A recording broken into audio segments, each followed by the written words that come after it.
it seems like Canelo is fighting Munguia. Who are your top 2 contenders on your radar? I don't know. We're gonna have to see. You know, I don't want to give out too much too soon. So everybody gonna have to wait and see the next move for Terence Crawford. We wait. It's Kevin Garcia with Fight Hype, bud. So I know you said you don't know just yet, right here in front of you. I know you said you don't know just yet, but is Tim Tszyu somebody that we could potentially see you in there with next? Well, we shall see. Tim Tszyu got a tough fight in front of him with Keith Thurman. Hopefully, after that fight, we can see the next move. But like I said, we got a few guys on our roster for Terence Crawford next fight, and Tim Tszyu, Keith Thurman is one of them.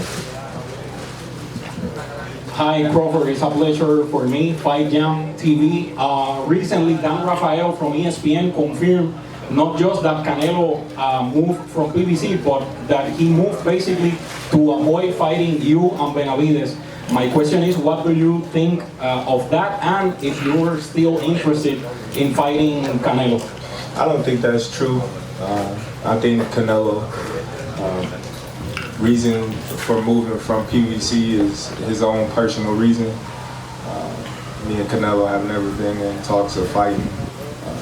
Yeah, that's a fight that I would take in a heartbeat. It's a fight that I would look forward to taking, but no, we haven't.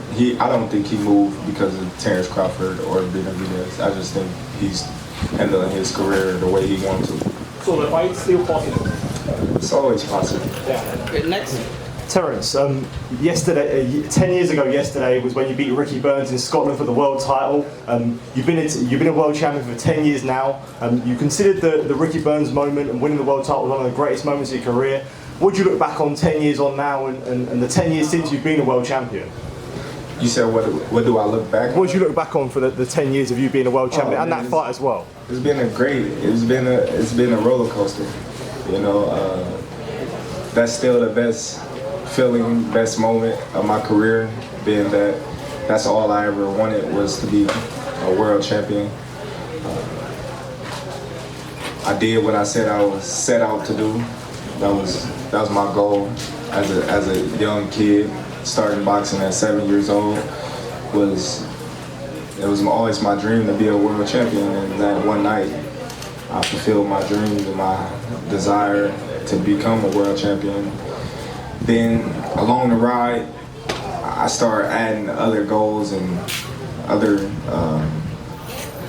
dreams, I would say, to become multiple weight champion and undisputed champion and fighter of the year and so forth. And I just say it's just extra credit right now.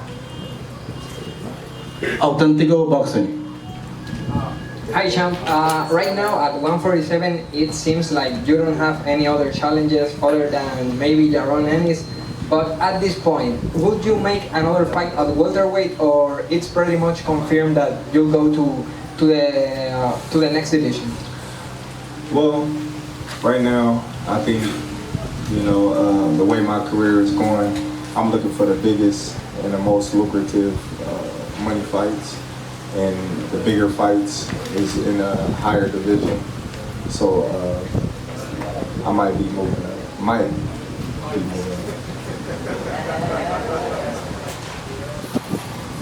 Terence, Kevin Garcia with Fight Hype again, and you know, I just wanted to give you an opportunity because you had tweeted about a week ago after Berlanga's last fight that Berlanga should fight Steven So-Called Nelson, and I just wanted to know what are your thoughts on maybe that fight taking place, and why do you think Nelson hasn't gotten those big name fights?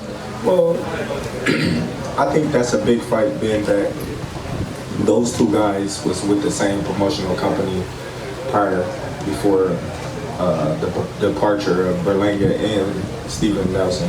I just think Berlanga got a lot of backing, more backing than Steven Nelson. I believe that that's a tremendous fight.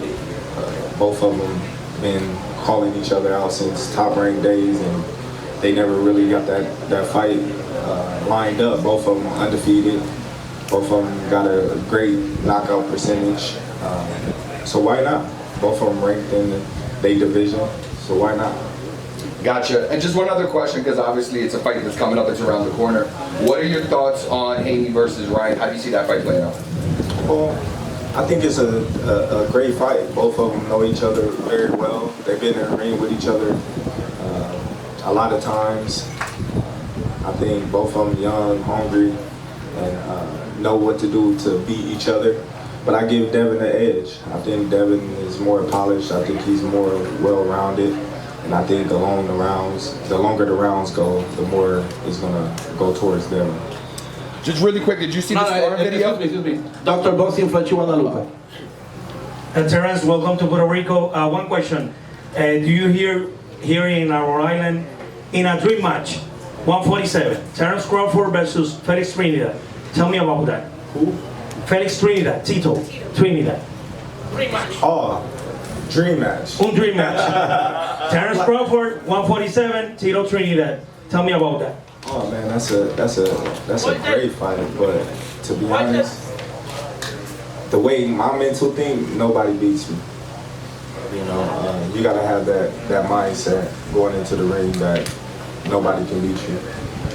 Trinidad is a Hall of Famer. I got tremendous respect for him. He's one of the all-time greats, but I am too. In the way I think, in the way I view myself, I don't think nobody can beat me. Terence,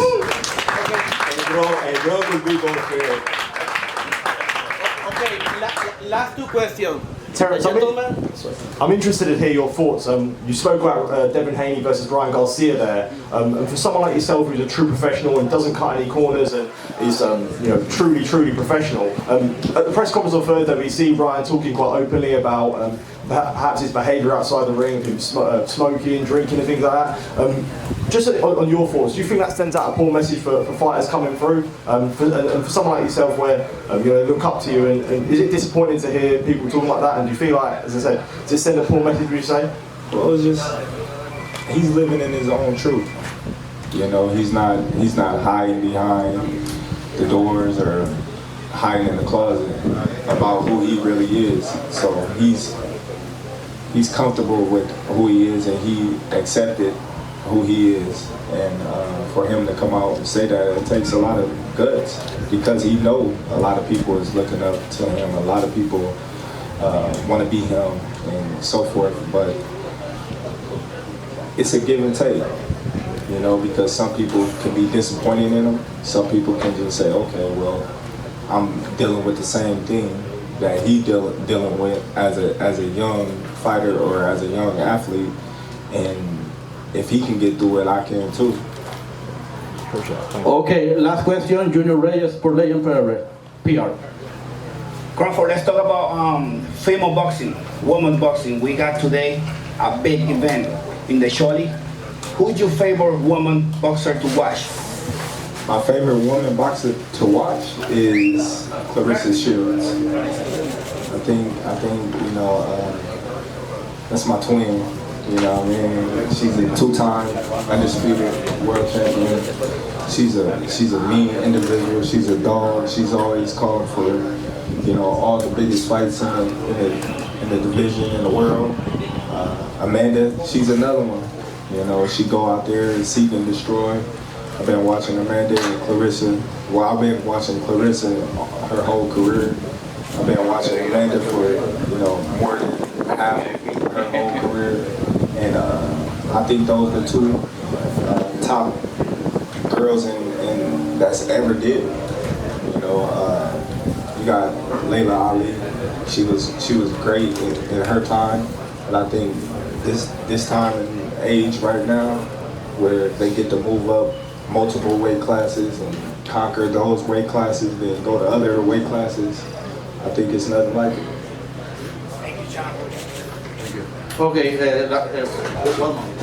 Terence, congratulations on your recognition. Eamon Talbot, Women's Boxing Archive, also Executive Director, International Women's Boxing Hall of Fame, retired. Puerto Rico boxing legends, actually a very important question. You mentioned Amanda. What do you think about women's boxing in general, as a whole? I think women boxing as a whole is growing. I think they finally getting the recognition that they rightfully deserve. You know, being that nobody really put them on that high pedestal before. But now Good you question. see. But now you see. I appreciate that. Go on, watch out. Now you see women boxing. It's been on main events, on televised shows and things like that, and I think that just tells where it's headed in the future. Would you be willing to support women's boxing as part of your undercards? I speak to you in private, to you and your team, and I'll personally your information as a women's boxing advocate for over 20 years. I think it'd be important for a gentleman like yourself be talked to, maybe give a couple other fighters a shot on your undercards, because you're the man right now, pound for pound, and I believe that with a gentleman like yourself, WBO and others, women's boxing will grow a little further. Well, I had women boxing on my undercard. When I was in Omaha, Nebraska, Chris Seibert was on my undercard, so I never was opposed to having women boxing on my undercard or anything like that. You know, like I said, women boxing is growing, and I support it, and they have a bright future. I appreciate that, chap. Okay, Terence, I got one of my biggest fan in Puerto Rico is around here. He asked me, he wants you to give your top 3 names that you would like to face in the next fight. Canelo.